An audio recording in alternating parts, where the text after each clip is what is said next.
ও এসে বলতেছে না এখানে আপনি গাড়ি থিয়ে চলে যান। গাড়ি করে বাবার টাকার না আমার টাকা।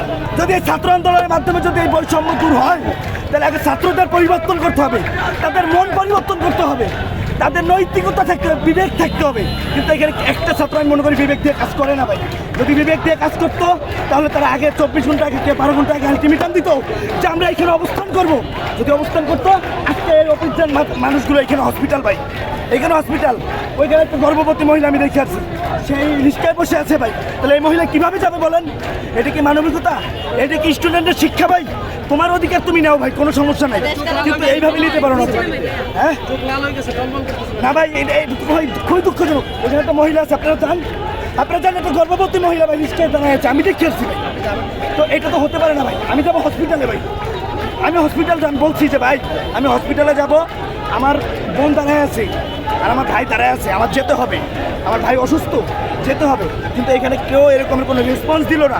আমি বললাম যে ভাইয়া আপনারা তো সামনের টাটকেছেন, আমরা পিছ থেকে যাই, আপনারা তো ব্যাগ দিচ্ছেন, আমরা ব্যাগেই যাচ্ছি, আমরা ব্যাগেই যাচ্ছি, আমরা আপনাদের এই ব্যারিকেড ভেঙে যাচ্ছি না। ও এসে বলতেছে না এখানে আপনি গাড়ি থিয়ে চলে যান। গাড়ি করে বাবার টাকার না আমার টাকা। হ্যাঁ, এই দেশ কি ওয়ান না আমার? এই দেশ কারো না, সবার।